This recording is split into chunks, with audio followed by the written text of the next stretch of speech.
Good evening, everyone. It's so nice to see all of you here in the auditorium and those of you on Zoom. Welcome.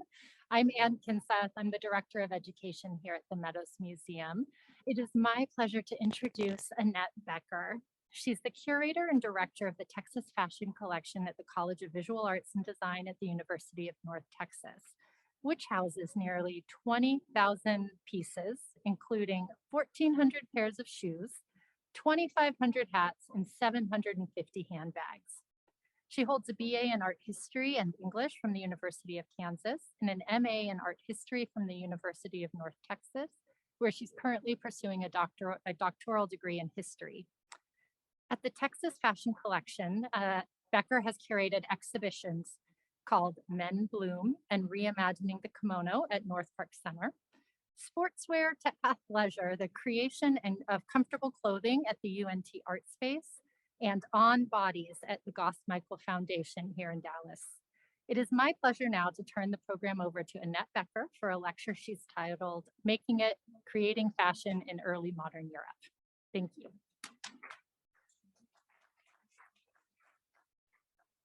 Okay, we're gonna see if we can keep the tech beasts on our side, right? Excellent. Well, thank you all for being here this evening, both in person and on Zoom. I think it's kind of exciting that as things with the pandemic kind of shift, that we're all finding ways to be together virtually and in what we call, I guess, meet space. So it's a joy to welcome you all to the Meadows Museum, especially since their recent commitment to fashion with these exhibitions is something that's near and dear to my heart. So as my colleague Ann mentioned, my name's Annette Becker, my pronouns are she, her, hers, and I'm the director of the UNT Texas Fashion Collection. Just out of curiosity, before this evening, how many of you all had heard of the Texas Fashion Collection?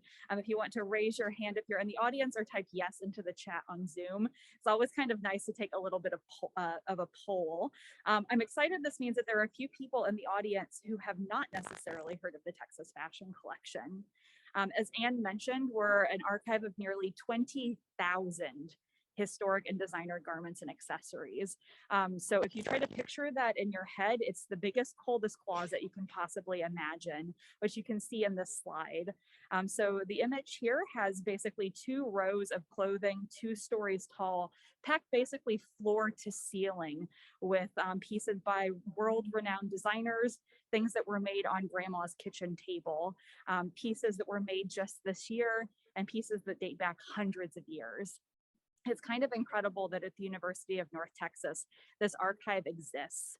I think that's largely due to the community support that fashion has had in Dallas historically. So a fashion collection doesn't exist unless people care about fashion and decide it's something that needs to be saved and discussed. Our collection got its start with the Dallas-based department store Neiman Marcus in 1938, has been supported by people in the Dallas fashion industry for decades and continues to grow with mainly donations from people like you all. So you might think through, what your wardrobe means to you, think through that as you walk through the exhibition, hopefully at the end of this lecture, and then really think about what sorts of stories about fashion we want to save going forward. Again, I think it's a really incredible vote of confidence in fashion as a really serious academic topic. That the Meadows Museum has hosted this exhibition, Silk and Canvas, Historic Fashion from Madrid's Museo del Traje. So in this slide, you can see a photograph from the exhibition. I'm hoping that all of you have a chance to see this show. If you think back to the Meadows history, maybe some of you all came in 2007 when there was the Balenciaga and his Legacy exhibition here that was actually drawn from UNT's Texas Fashion Collection. In the decade plus since then, there have been quite a few fashion exhibitions popping up in different cultural spaces around Dallas. And again, I think this is really speaking to the importance that fashion has in our community. And it's also exciting to think through what some of these more historic pieces that are in this exhibition can mean as we think through the history of Spanish art and culture and design, but also as we think about how some of the ways that things have been made historically still speak to today. I also think that it's important beyond, including fashion in museum spaces, that we also think about what conversations are happening in museum spaces. I know the Texas Fashion Collection has definitely been reevaluating the types of stories that we share with our holdings. And I think maybe that's something that we can do in taking a slightly different approach to looking through this exhibition. So a sort of set of marching orders I've given myself in thinking through fashion history and then art history more broadly in museum work is thinking about prioritizing labor over wealth and stewardship over acquisition. So especially as we have these sort of cultural battles that are being waged right now, I think we might think through some of the stories that have been historically told in museums. Maybe with these garments, we would think first about who bought them, who got to wear them, who's depicted in portraiture, really focusing on one person who's been part of the story of a garment. But really, if we expand that conversation to think about things like who created a garment, who went through the time and work to commission that piece, and then who's taking care of it. We might think through not just the one body that maybe wore it in one moment having a portrait made, but we might think through the dozens of bodies that have performed labor to help create and care for these things. And I think that's a way to really expand our understanding of fashion and fashion history and really think more broadly about the importance that it's had historically. So this evening, my plan is to share with you all a few pieces that are in the exhibition, and then the really incredible portrait of a lady that the Meadows recently acquired, and then think through some of these topics that relate to labor and stewardship of these pieces. So then when we go back into the galleries, we might look at them a little bit more closely, appreciate how they've been created and cared for, and then maybe bring that critical eye to thinking through other fashion and art topics in the future. So are you all on board? Super pumped up? Excellent. Okay, so we're going to start, I think, with one of the most dazzling pieces in this exhibition. This is what's called a suit of lights, a bullfighter's costume. This is a really historic style that's been really traditional in Spain for, centuries. One of the great things about seeing this piece in the Meadows galleries is that with some lights on it, you can kind of get an idea of how it sparkles and shimmers, and from a distance really take in holistically how this piece has been designed. One of the saddest things about fashion exhibitions, though, is that we cannot get up close and personal with any of the artifacts because that would not be a thing to basically make sure they're kept safe. What's nice then is that we can have these really beautiful detail photos to look closely. So in this slide, you can see on one side the bullfighter's uniform, basically exactly as it's installed in the exhibition. But then we have this gorgeous detail. If we really start to sort of look at every single individual component of this piece, I think we can really come to a greater appreciation of maybe how it was made and think through the generations of people who have made these bullfighters uniforms and maybe come to a deeper appreciation of this one dazzling, sparkly thing. So a good place to start is thinking through some of the materials that are used for this. These are photos of more contemporary materials that are used for metalwork embroidery. Let me tell you, this is a rabbit hole that you can go down forever researching embroidery materials. And I have never felt so intimidated trying to identify materials in my entire life. So these, maybe from a distance, all sort of look like gold threads that have some texture. But they're all created in very different ways and used for different things. So these are really thick pieces that are hollow on the inside. And the way the texture is changed on each of them is based on how that metal is pulled and then hammered flat. So if we look in the top left, which is called pearl, because it looks like small pearls basically. And then the pearl means pearl with the U means that it's hollow. So the person who's using this for embroidery would put a thread through to sort of secure it onto the surface of the fabric. This is created by getting a piece of metal and drawing it. So basically pulling it into the longest, thinnest wire you can possibly imagine, a technique that's been done for well over 300 years, which is incredible. That really thin wire is then wrapped around a core. So it creates that sort of textured effect. Slightly different approach for the bright check where things are sort of hammered into angles and then wrapped around something. And then the pearl, that's all hammered really, really flat and made into a really smooth surface. So if we're looking at that bullfighter's costume, Can you imagine how much of this pearl was used to create that? And can you imagine hand creating that pearl, that bright check, the smooth pearl to create all of that texture and luminosity? So that's one type of labor, just thinking about how the materials were actually made. Then we might appreciate how someone actually applied them to the surface of that fabric. So this is obviously a modern example that we're pulling from YouTube of an embroiderer who's attaching some smooth pearl to the surface of this fabric. So you can see that there's basically this long, thin tube that then is measured for each individual piece that's put over basically like this, this cushion that's usually made of yarn that's custom laid out and stitched down to create kind of a pillow. So every single one of those pieces is hand measured and hand stitched over the surface. This is an incredibly tedious process, as you can imagine. I've read that for some techniques like this, that it can take upwards of an entire day to create just 2 square inches of this.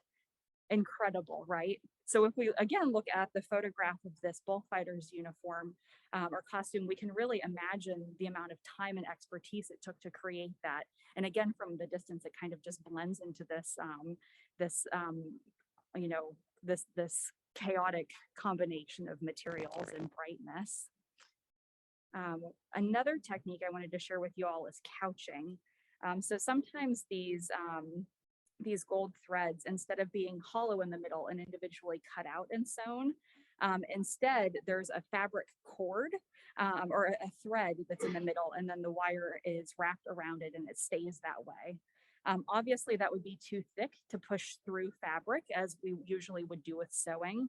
So instead there are these tiny stitches that are applied to basically make that fabric or make that cord float on the surface. That's called a couching stitch, and that's how a lot of the more flat ornamentation happens with this. So again, as we're looking at that material, you can just imagine how long it took someone to do that and to develop that expertise. These are techniques that we still often see with gold work and embroidery today. This is an example from the UNT Texas Fashion Collection, a piece by Michael Faircloth, who's a Dallas-based designer and a UNT alum of the fashion design program.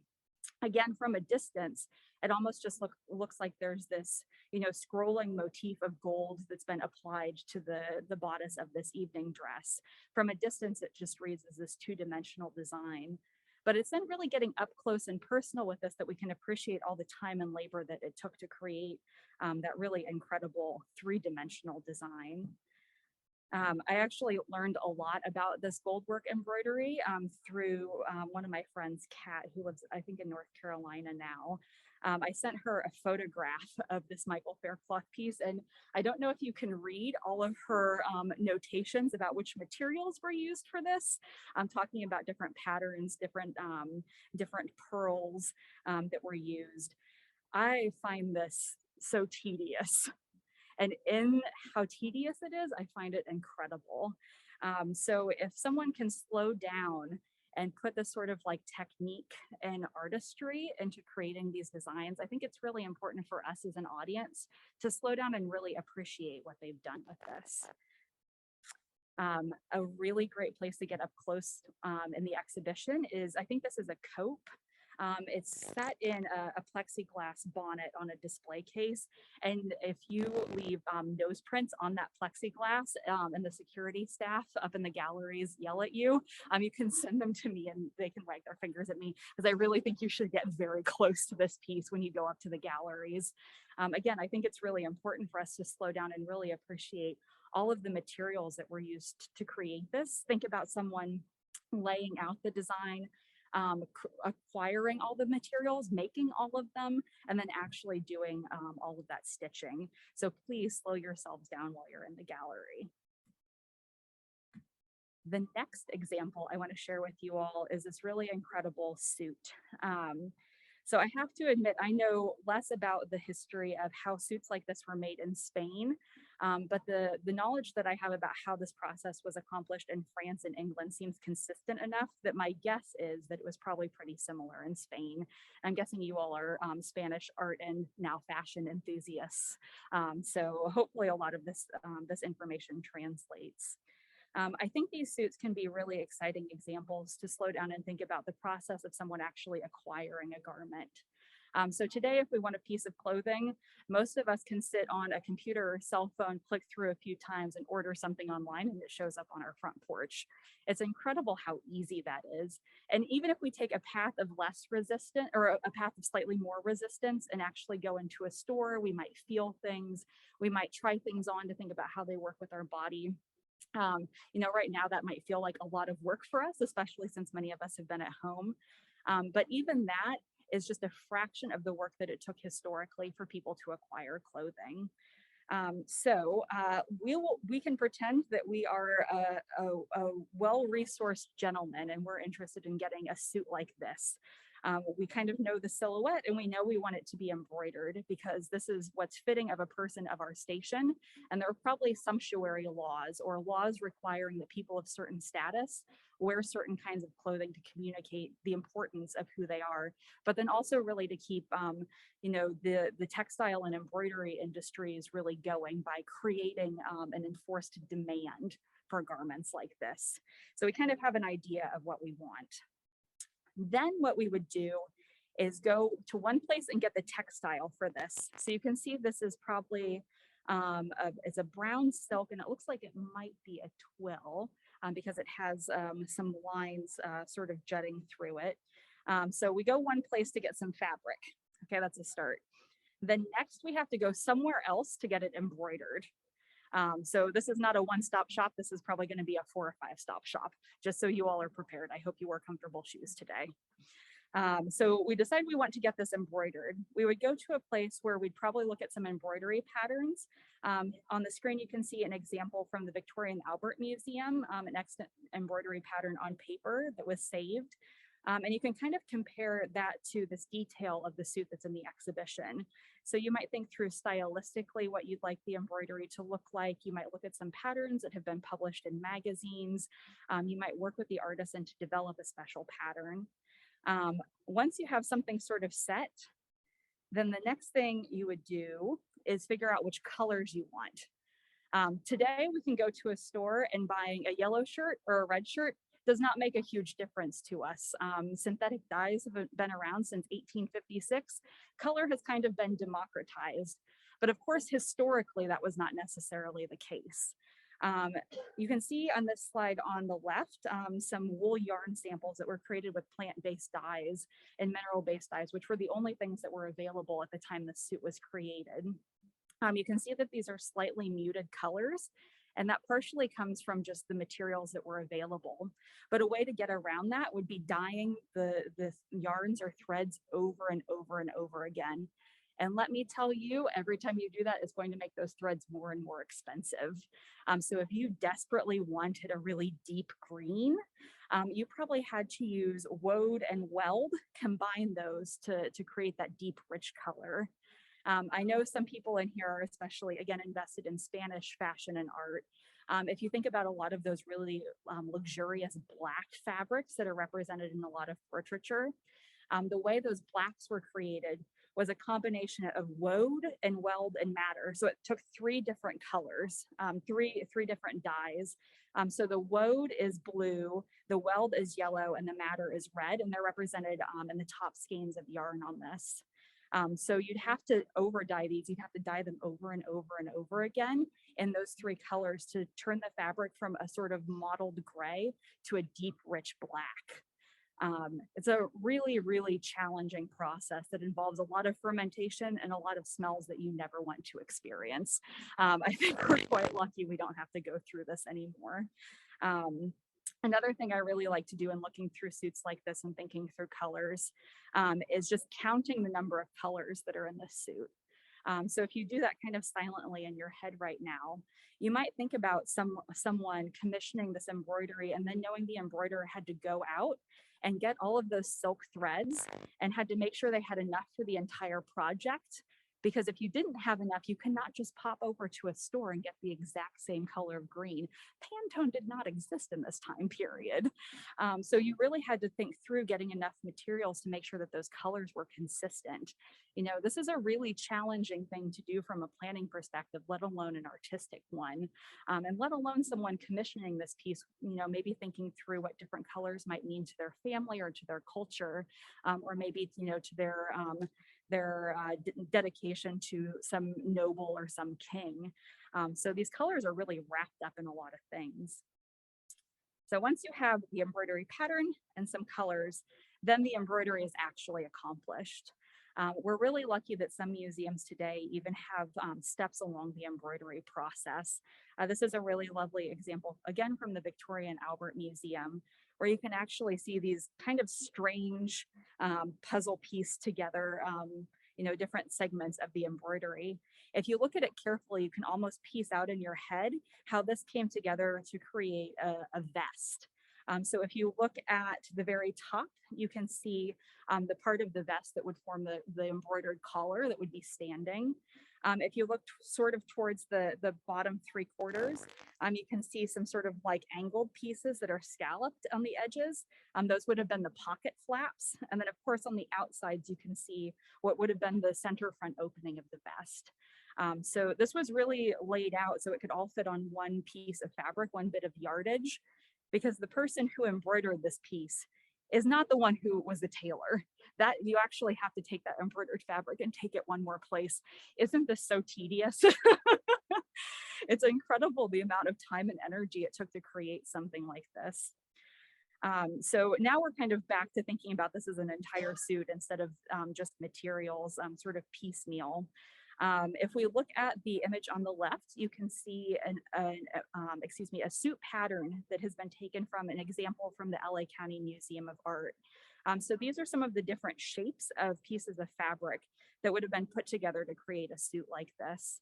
I think it's really interesting that in this time period, there weren't necessarily paper patterns that were used as sort of templates for making garments, that there definitely weren't standardized sizes at this time. In the US, that didn't start until the Civil War. So a lot of basically all of these suits were custom made for the person who was wearing them. In some ways, that means that we can have an idea of the size and shape of bodies that existed historically with the pieces that are still around. But I think it's also interesting thinking about how these garments actually shaped how people stood and moved too. So for this piece, we might think about what it's like to commission a suit that's custom created for you, but by our standards would still be quite uncomfortable to wear. So you can see that this has a really tall standing collar. So you might think about what it would be like to, hold your head up super high, and then maybe even move your head. You might think about, if you look at these pattern pieces, on the far left, there's a coat front. You can see how deep that C shape for the arm's eye or the arm would go in is. So the way these suits have been constructed is basically so your shoulders are forced back to wear these. And you can even see on the center of the pattern, the sleeves, that those already have an angle to them. So if you've watched period dramas or gone to historical theater productions, you might think that the people wearing these suits are kind of stuffy and pretentious and standing in kind of stiff, unnatural ways.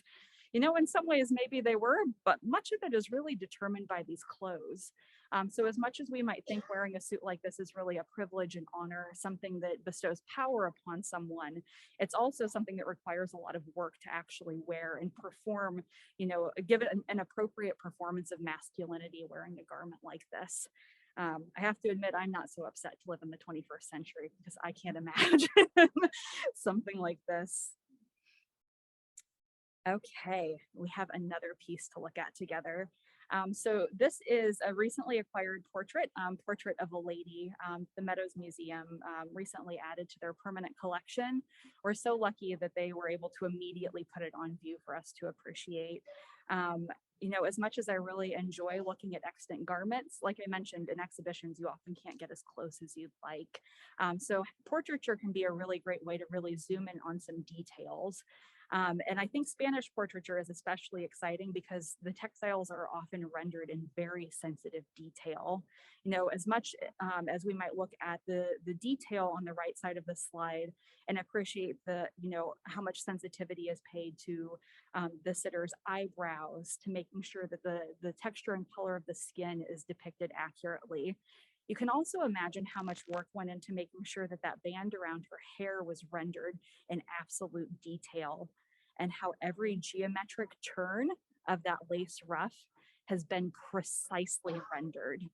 There's something being communicated in this portrait, and that's that these textiles really, really matter. I know when I first looked at this portrait, the first thing my eyes went to is that gigantic ruff. How many of you all felt the same way? Yeah, it's impossible to ignore, right? Both because it's something that we definitely don't see anymore today, but also it's framing the face. It's this stark white next to this dense black. You know, it's attention is meant to be called to this. So I think it's something that's worth our attention. You know, if the artist wanted us to look at it, maybe we should too. So to give you a little background on that lace, I thought I'd share a video of someone today making lace like this. The type of lace that's on the edge of that ruff and on the edge of the cuffs on the shirt, that is needle lace, which is often called punto and aria.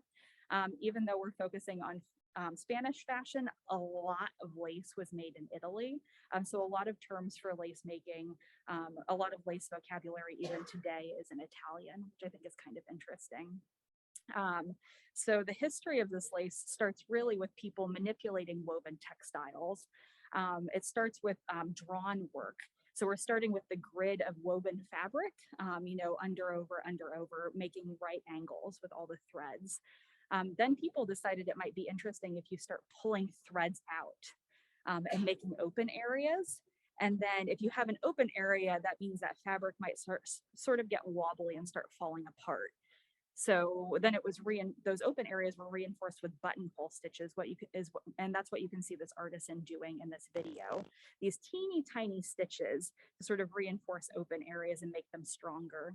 At a certain point, people started pulling so many threads out of their drawn work that they decided we're just going to skip starting with a woven textile, and we're just going to make all of these stitches in air, punto and aria. So that's where the name comes from. So you can see that the way this is created is basically like laying out a network of clumped threads to make some dimensional places that are then sort of reinforced with these buttonhole stitches. A very tedious process again. Most of the people who made lace like this were nuns, were women doing piecework as a sort of cottage industry. So this really is women-driven labor that was often not easily visible to people, which is, I think, another reason to slow down and look at it. Yeah, are you all mesmerized by this? I could watch these videos forever. So that's just making it. So the next step in all of this is really caring for these things. This, I think, is equally mind-blowing. So in this slide on the left, we have a photograph of an extant ruff it's Flemish in origin, and a lot of linen in this time period did come from the Netherlands.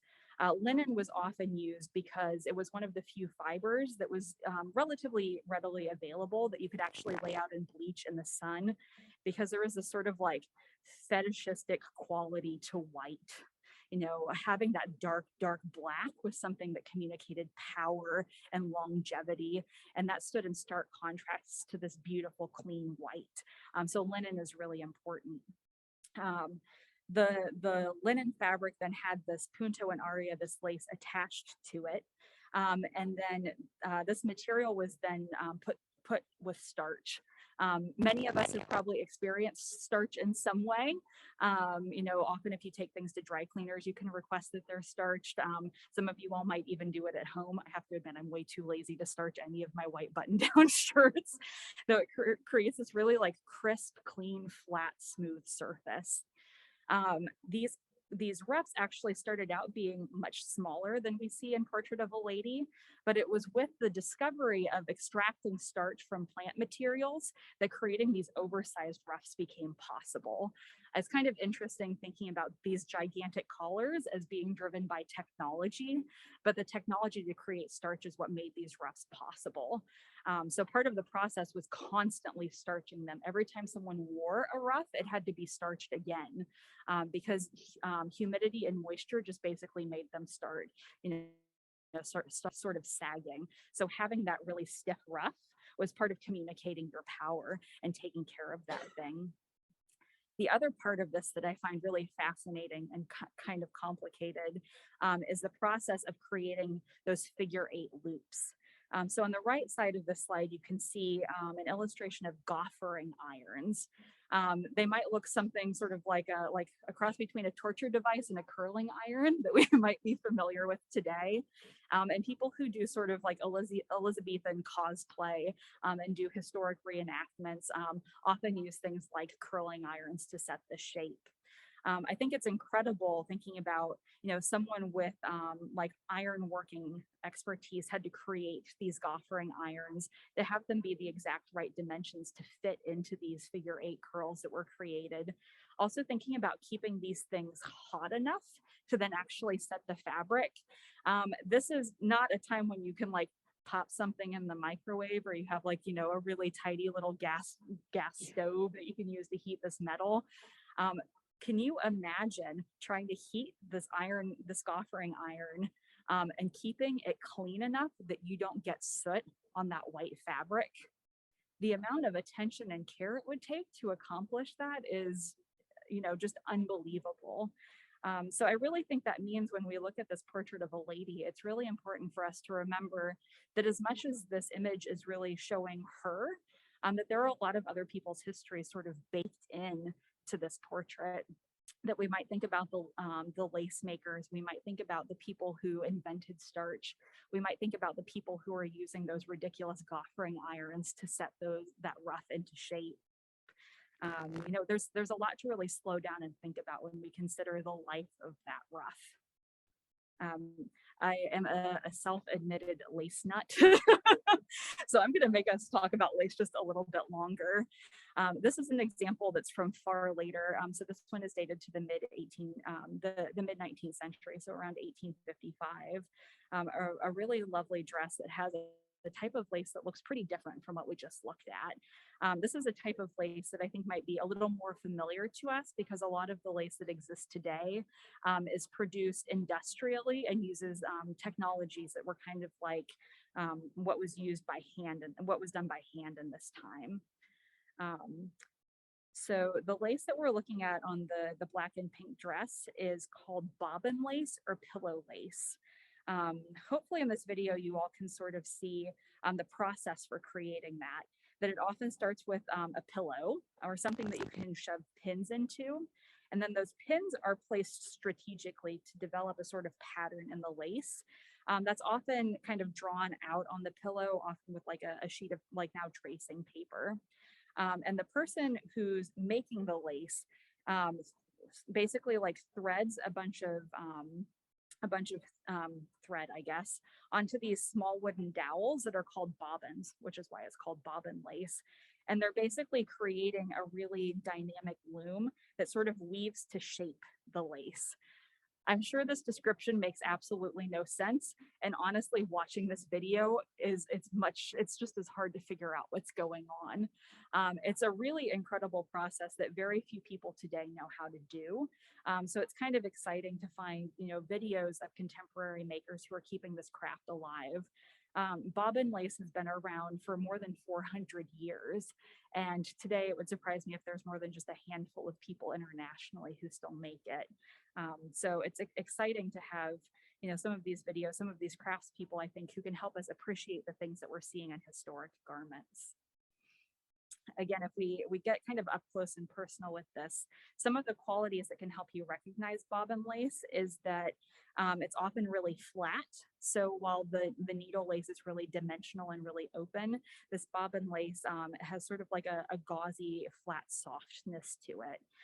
It's often scalloped on the edges too, because it's something that can be pretty easily accomplished with these bobbins. It's much harder to do if you use a big industrial loom that's trying to keep things on a grid. The aesthetics of this are something that have really continued. So I think it's pretty exciting that in the Texas Fashion Collection, we have an example from the early 2000s from the German-based company Escada, of a dress that I find quite similar to the one in the exhibition. So as much as this exhibition is about the history of fashion, it's also about what fashion means to us today. A lot of the forms and the materials that we're seeing in these historic garments are things that still resonate with the materials that are available to us. And I think considering the history of those pieces in the past might help us consider what our options are today too. So kind of in conclusion and thinking through some of these pieces in the exhibition, I hope that you all will use this as a sort of framework for thinking through pieces in the exhibition and beyond. That these are sort of like rules that we can apply to looking at almost anything in museums and beyond. That if there's something that you're really getting sort of fixated on the status of an object, that it can be really, really important, really freeing to think beyond just the moment that something has been decided that it's valuable, especially if it's associated with one person, and that it can be really important for us to push beyond that we can think in advance of the date that's on the museum label.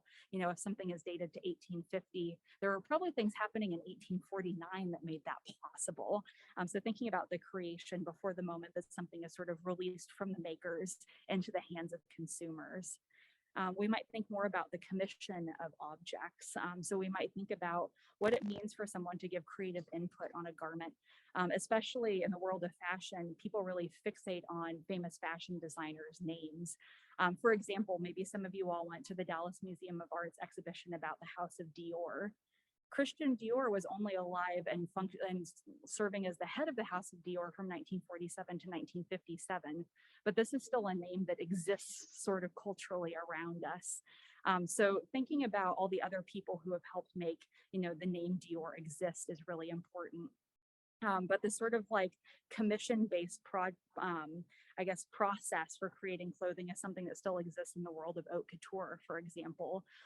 So that's a process where people are, individually fitted for pieces. And as much as the cost of a garment can really be an investment, the amount of time it takes to stay in Paris and have that thing custom fitted to you over and over again is also a commitment to, from the person who's commissioning it. If any of you all have had custom suits made or maybe had a wedding dress fitted to you, you might know a little bit about that process. And remembering then that that's labor that goes into these garments existing is really important. And then, of course, caretaking garments is critical, especially being an archivist. That's almost all I think about is the life of a garment and how to give it some longevity. And with that, you're kind of giving a sense of importance to those objects, especially with fashion today. We have a lot of conversations about sustainability in the fashion industry. Part of that is pieces being created, but a lot of it is proper stewardship. So the amount of energy that can go into cleaning pieces, especially if it's done improperly, can be a serious issue. And then if we're not taking good care of our clothing, those things end up being thrown away. So then that's really a disrespect to all the work that's gone into creating them.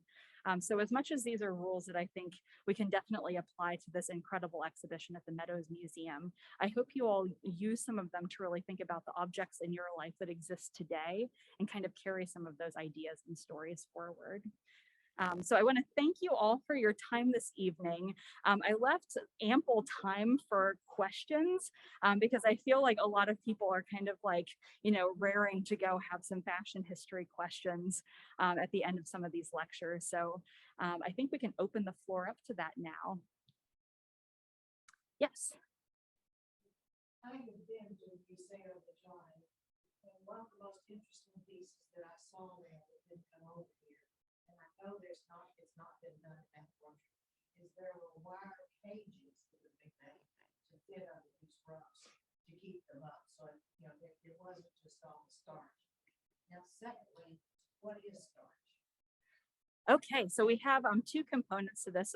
One was a comment that at the Museo del Traje, a person in the audience here has been and saw a sort of like wire frame that was used to support ruffs like this. So that's definitely the case. And sometimes they were also used to help set things so that when you were putting the goffering iron in, it had something to kind of push the fabric against. If that's the sort of thing that you're kind of interested in, some of those like supplemental materials, another, or I guess a piece that's critical but often overlooked in fashion, especially historically, I'd recommend going up to the galleries and looking at a beautiful example of a cage crinoline. So that's a garment that was used to support skirts in the middle of the 1800s. It's something we don't often see, but another thing that sort of inspired by technology that was coming at the time, with sprung steel that was very flexible and durable. That's what made basically having gigantic skirts in the mid 1800s feasible. Men for the corsetiers, did they also make these cages and these hoop skirts and this? So the question was, men were often the people making corsets. And the question is if the crinolines were also made by men. A lot of them were less custom fit and far less expensive than corsets. So I'm under the impression that most crinolines were made industrially, and a lot of the labor was performed by women. From what I've read. The other question was exactly what is starch?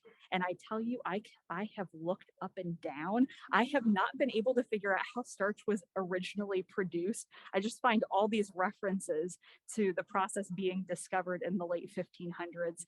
So if anyone in the audience figures that out, if you want to email me, you would make me a very happy person. Let's see, are there any other questions in the audience? Yes.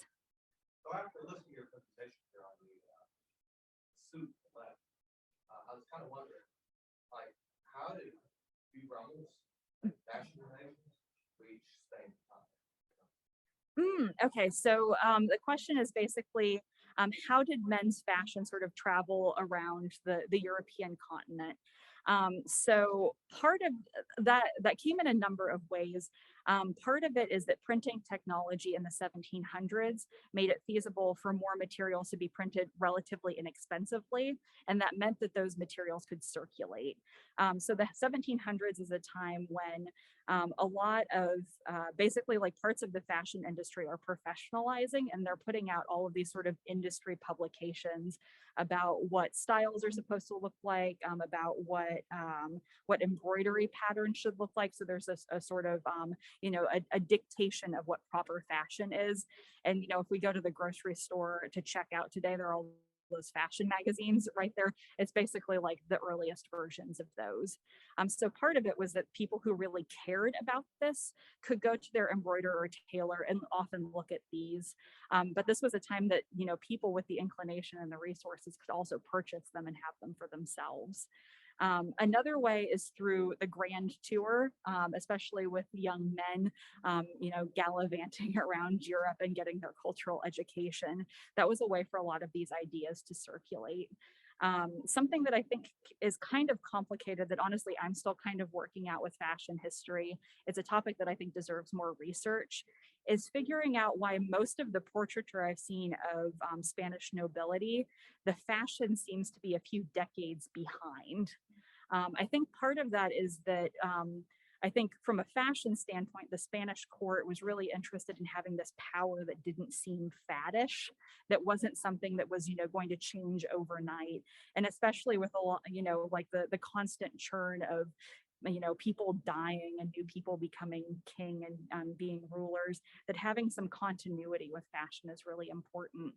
So I'd imagine that some of these portraits, especially Portrait of a Lady, the style of this to me looks like it's about 20 years behind what was happening in London and Paris. And I wonder if part of that is a political statement. that would be my read on it. The courts are often very conservative spaces, though, where fashion sort of ossifies. If any of you all have watched like The Crown, the way like Queen Elizabeth basically had to be like very conservative with her dress so that she would always seem appropriate. You often don't look to powerful figures for cutting edge fashion because those aren't risks that are worth taking. So I could imagine some of that psychology could translate back to this time period too. Did that answer your question sufficiently? Yeah. Yes. I've also been at the Royal Costume Collection in London, and it's very interesting because they have these wonderful big drawers, and they pull them out. And when Queen Elizabeth would have her clothes made, Marty Yankees and I forget the other ones that design the clothes, they would make a drawing, and then they would make them attached to the drawing with these samples of the different fabrics that this could be made of. And I don't find her stuff conservative. I mean, it's royal clothes. It's clothes for somebody who needs to stand out in the crowd and who is on the short side. So she needs, to be in the right color so she'll stand. And they have all these wonderful things in their royal outfits with George III's coronation robes with sequins, the sequins to the outfits. I noticed some jewels in some of it. And then where most of the yard goods and silk, that was made in Italy. Made in Spain. Yeah, so thank you for your comment. There are some really incredible collections around the world that share historic clothing. I think especially some museums in London have been incredible in collecting these historic pieces. The collection at the Museo del Traje, I think, is quite impressive for how relatively new the institution is. But yeah, I think especially in London, there's been a real interest in like keeping a lot of this history, the history of design and craft going as a way to sort of advance the empire. So the question you asked, I think, was whether a lot of the textiles came from Spain, and it's, or not, excuse me, not Spain, from Italy. And it's my understanding that the time period that I've kind of focused on for part of this is the 1700s. It's my understanding that most of the silk was produced in places like China and Japan. And then sort of through like the silk trade, it came to Italy as sort of like raw material. In Italy, that's where the silk threads were basically like spun into yarns. And that's not like the chunky craft yarn that we see in stores today, but like basically really fine threads that are sort of twisted together so they can like be strong enough to be woven. Italy was especially known for weaving. So was Lyon in France, and so is Spitalfields near London. So there were a few centers for weaving. My guess is there was probably somewhere in Spain, but unfortunately that's a gap in my knowledge. And then a lot of basically all the embroidery and tailoring was done sort of like locally to the people who were consuming these fashion goods. Yes. Are these pieces also together by a sewing machine? How does the sewing machine come into play? Very good question. So sewing machines did not come to be until basically the mid 19th century. So the majority of the pieces you're seeing in the exhibition are all produced by hand, which is really, really incredible. That's actually a really handy, like it almost feels like cheating when you're dating a garment that's coming to you with no provenance, no information or history, is if you can find machine stitching that often lets you know that it's from after the 1840s. Yeah, good question. Yes.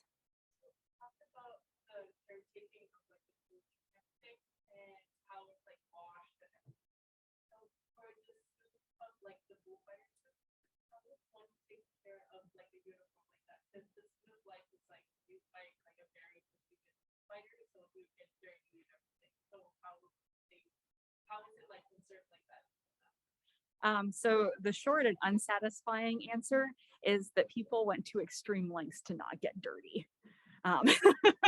A very unsatisfying answer. So there were a few ways that people did that. And then if things did have to be laundered, there were some processes that we don't have to go through anymore. So one of the things that's really changed about how from historically how people wear clothing to how we wear clothing today is all of the undergarments that you've probably seen almost lampooned historically that people have worn, you know, especially like women's clothing, you know, even if we just think back to the 1800s, women wearing, you know, split drawers, and then you have all of these petticoats, and then maybe you have a cage crinoline, you have a petticoat over that, and you probably wear a chemise, and then maybe you have your corset, and then you have your corset cover. It's basically like you're having a layer of linen or cotton sandwiching all of the things that you're wearing. And those are the things that got laundered, and most of this really expensive, beautiful fabric never did. Yeah, and standards for cleanliness were just different back then than they are now. Part of that is that if you were sort of like getting yourself clean, what you would do is you just change your undergarments. Whereas today we might, you know, take multiple showers in a day if we run to the gym or get sweaty. Another thing that's worth considering is when garments mixed materials historically, if you did want to launder this, what you'd have to do is take those materials and separate them, because those different materials have different properties if they're exposed to water and different chemicals and heat. So for example, if this dress, you spilled something on it and wanted to try to launder it, all of that black lace would have to be taken off and you'd have to launder that separately from the pink, it looks like silk taffeta maybe, and then hand stitch all of that back together. So the process for cleaning these is just excruciating. Yeah, and I imagine for the bullfighter's uniform, there might be ways to like very gently spot clean small parts of it, but chances are a lot of the garments that were worn under this were really trying to keep it clean. Yeah, again, kind of an unsatisfying answer, but today, since so many of our clothes, we just pop them in the washing machine, it's really a completely different psychology when it comes to cleanliness and clothing. Let's see, any other questions? Yes. My understanding is that women were not wearing underwear until the 18th century. And if you look at things like Musau's The Swing, and they're looking up and she's on the swing, because she doesn't have any coat. And then that same thing, you know, there's another famous picture of women falling down the stair that did the Royal Academy exhibition in London. And again, all the guys are standing underneath the stair watching these women fall down. Yeah, so the comment is basically about how how titillating some historic genre scenes have been, especially if we think about the famous painting from the 1700s of a woman on a swing with someone standing in front of her, you know, imagining that because historically women have not worn underwear the way that women today most frequently do, that there was something that was, you know, sort of exposing and risque about that. I think that definitely is true. There have been some archaeological findings more recently that things like the underwear that, you know, like briefs that people often wear today, that there is a chance that like Roman women wore things like that. So historically, there are some models that look pretty similar. In the 1700s and the 18th century, when some of the paintings are from that you mentioned, women were not wearing briefs or, you know, panties the way people do today, but also layers and layers of undergarments. Also really heavy, dense fabrics put over those. The chances that someone was going to expose themselves were really pretty slim.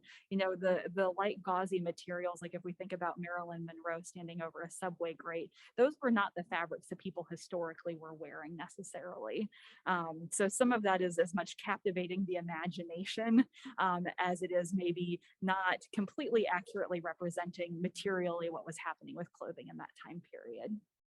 Yes. I have a question from Jim. Someone is curious about why the garment is showing us looks so small. So I wonder if you could, for those of us, or the people on Zoom and those of us who haven't seen the exhibition, if you could give us a sense of scale of some of the work you've done. Great. So the question is basically a comment that these pieces look quite small. What's going on with that, right?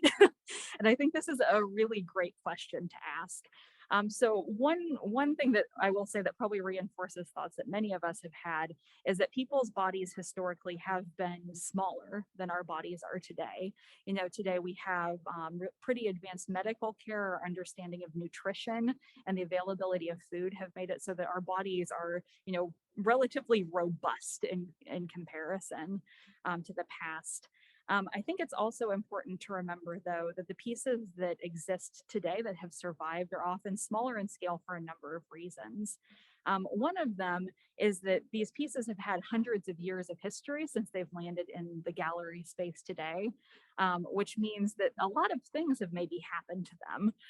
A lot of extant garments, maybe people decided to play fancy dress up in them, and the bigger the piece is, the more people can fit in it, and the higher the chances are that that thing might be destroyed, you know, not intentionally, but just because someone was not standing like a 1780s gentleman in the suit on the left, but instead was standing like, you know, a 1970s gentleman and split the back of the coat. So that history between when something was created and when it ends up in a museum is really important to consider. Some of that, I guess, like survivor bias. So that's one thing to consider, that the things that are often saved are the smallest versions because fewer people can fit into them and accidentally destroy them. Another thing to think about is that historically, the textiles for these pieces have been astronomically expensive. I've seen some figures that the textiles for some of these pieces could be up to like 80% of the cost of a garment. So today, if we think about the cost of garments, you know, marketing is a big portion of it, often having, you know, things be shipped around the world with a global supply chain. But historically, it was really the materials that were super, super expensive. So if you have really expensive fabric, you're going to try to get every little bit of use out of that you possibly can, which often meant that suits and dresses were basically like restyled year after year. Sometimes that meant that every single stitch was taken out of a garment and a new pattern was basically made out of it and it was resewn. So it can be really interesting sometimes seeing examples. For example, at the Texas Fashion Collection, we have some of these really, really beautiful men's vests from the middle of the 1800s, but the fabric looks off. And doing some research, what we figured out is we think the fabric for these 1850s vests is probably from 1750s women's dresses. So someone found, you know, these dresses were huge. They had so much fabric. Someone found that and wanted to reuse it and basically didn't care about the gender connotations from something 100 years ago and repurposed that. So all that said, like with the textiles being so important and so expensive, the pieces that exist today have often been restyled a few times. And if you've, you know, done any seamstress work, you know, you can cut things down. It's almost impossible to make them bigger again. So the pieces that remain today are often the smallest iterations of the design that that fabric was used for. Yeah, lots of interesting things to think about. Yeah, are there any other questions? Yes.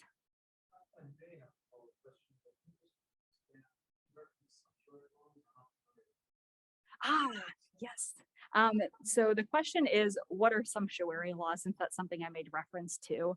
There's a book that just came out about sumptuary laws. I wish I could remember the title of it, but if you Google search that, there's a lot to be read right now. So sumptuary laws were basically rules set in place telling people what they could and could not wear. These have existed for hundreds of years. Some of the earliest ones I've been taught about were like with togas that people wore, that there were rules about who could wear which colored stripes on the edges of their togas. And part of that was really communicating who you were, since there weren't things like Facebook. You know, you didn't have sort of advance notice of who someone was and what their status was to know how to, you know, treat them appropriately to their rank. An interesting mechanism for helping people enforce some of those laws to make sure people dressed the way they were supposed to for their status was often prostitutes were allowed to wear whatever they wanted. So if you were caught dressing outside of your rank and status, especially dressing above it because you thought maybe something looked really exciting and you could get your hands on it, it was assumed that you were someone of very low moral character. So, you know, some of this sounds very outdated and antiquated. It's a way of basically like using clothing not to express individual identity, but using clothing to express basically a position within a broader culture. One other thing to think about this or to consider is that these sumptuary laws were often used to sort of like reinforce nationalistic growth of certain industries. So one of the things that fashion historians often get taught in some of their early classes is Colbert, who was an economic minister in France in the late 1600s.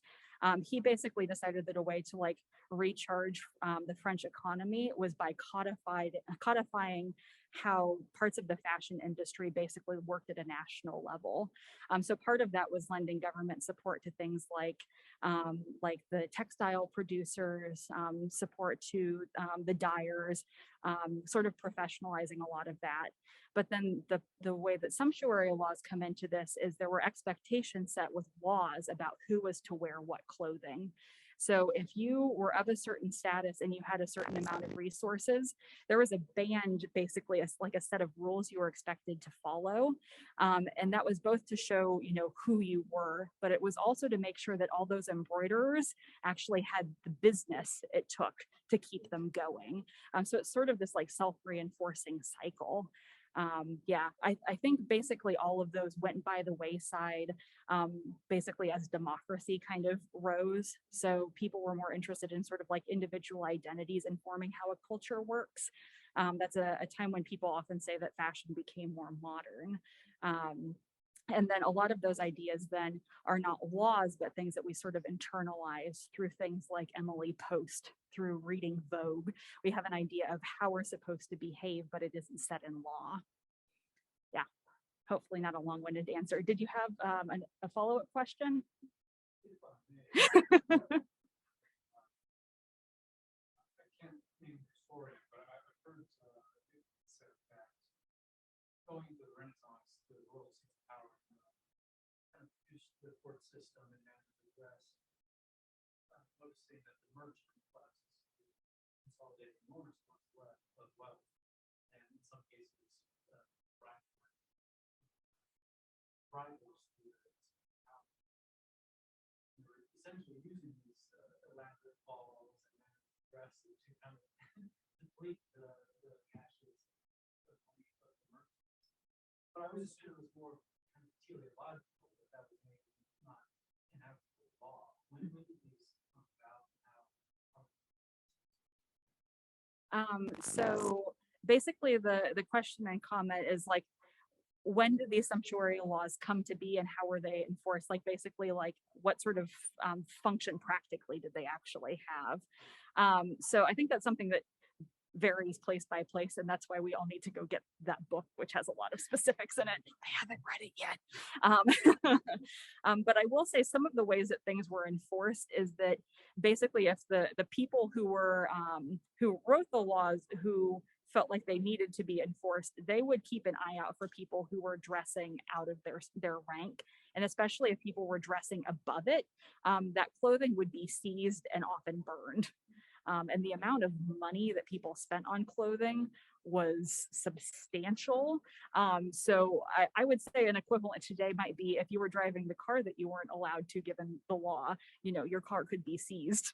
Like that would be a serious issue for a lot of us, right?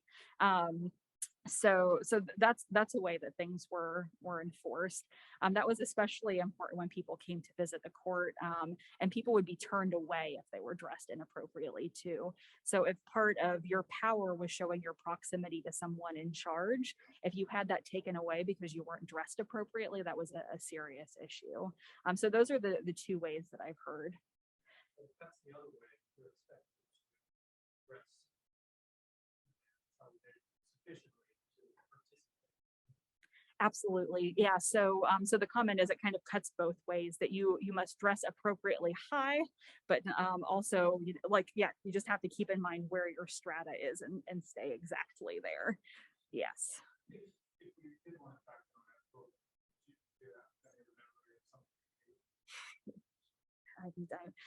We'll have to talk after this. I'll have to see if I can find it. Honestly, if you like do a Google search, I think it's especially men's fashion and sumptuary laws.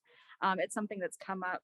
I know the scholar was criticized for not including like going up to today and talking about like dress codes in the workplace and how they're explicitly racist, especially how they work with like Black women's hair is a really great example. So thinking about ways that sumptuary laws are still like actually sort of how we function today. Yeah, highly recommend looking it up though. I've read some reviews and it's been, I think it was written by a law professor too. So especially if you're interested in the legal ramifications. Let's see, I think we might have time for one more question if there's one from the audience. Yes. I know that in some cases, painters went from one country to another, from one court to another. I'm just not familiar with the fact were designers pursued, and did they go back and forth? Is there really history of that, or are most of the designers, for example, what she wore pretty much unknown? Good question. So the question is basically like historically there have been painters that kind of go from one court to another. And the question is if fashion designers kind of work that way too. So the idea that we have of a fashion designer is sort of like an individual genius who's someone who should be celebrated and have their name in like the backs of our garments. That's something that basically did not exist until about the 1870s. It's crazy thinking about how new that is. And part of that I think is something that you can still see in museums today, that it's only been within, I really think the past 10 or 15 years that fashion exhibitions have been really celebrated as art and being in art museums. Another way to give a thumbs up to the Meadows for having this exhibition up right now. So historically, basically designing clothing, or like, I guess designing clothing was not something that happened in just one place, because so much of that was kind of like separated out. There are some examples of people like famous mantua makers, people who kind of made a name for themselves within like a local, even if it's a metropolitan or cosmopolitan community, kind of made a name for themselves for doing a thing. But their identity was really tied just to the people who sort of knew them intimately. The way fashion historians often tell the story is that Charles Frederick Worth, he was a designer, again, like towards the middle to end of the 1800s, decided that he was someone who really wanted to push his craft forward and then pushed his celebrity. So he basically got some really famous clients who traveled internationally, put his name in garments, and sort of, had people sort of celebrate him as their designer. That also played into the French system that was basically like an extension of the guild system, where were some protections for people working within, like working within embroidery or working within textiles, if you were working within sort of like dressmaking. So Charles Frederick Worth, and then some people after him, shifted it so that there could be sort of this like mid-tier kind of clothing making, and then shifted things so then haute couture kind of existed, sort of elevating the status of fashion even further. And I think a lot of that model of the couturier, someone, being the head of a house, being a creative director, and have people sort of working under them to establish a vision, that's something that was really codified in Paris, but now has sort of like spread internationally. Yeah, that would be the Cliff's Notes version. I have some, they're showing pictures, of clothes, and these are distributed around, they can be dressmakers. Another thing I've been thinking about too is bodily functions. As a woman, I cannot imagine, how people were dealing with that issue. And as a person who's been in a bazillion palaces, how in the hell did they get up and down these huge flights of stairs? Were they in litters? How did they get up and down these huge flights of stairs? How did they sit down? Yeah, so there's a comment from the audience basically like, how did people like have bodies and be humans wearing these clothes? It's something that I think we could probably look at every single piece in the exhibition and imagine some sort of complication with that. I understand Yeah. the smell their side. 2 miles out because it's done. Because there was no place to relieve oneself. You go into a corner and let loose. And so again, it was I keep asking myself these questions when I'm in these places. Is how particularly did these women, function in these places? So the comment is basically like, how did women function historically, especially within designed and built spaces and with this clothing. I think that's something that might be a good topic for another lecture because we could really get into it. And I have some really great reproductions of historic undergarments that I could make a bunch of you try on and try to sit down and share. So it would be really fun. So I would say I will have to be back at the Meadows Museum to talk about undergarments and bodily functions. Now that we've been here all together for 70 minutes, I think it's time for us to all stretch our legs and maybe, have a bio break. I appreciate you all staying here with us on Zoom and in person. This has been a fun conversation. I'm glad you all had some questions and that I could maybe provide some starts to some answers. As we wrap up, I want to thank the Meadows Museum for hosting this fashion exhibition. It's an incredible opportunity for us to see these pieces that have mainly been in an archive, across an ocean. And I also want to thank my colleague Anne for inviting me to speak with you all. There's some incredible programming at this museum. We are spoiled by the amount of work that the education department here has done to make the content and exhibitions even more relevant and exciting to us. So let's end with a round of applause.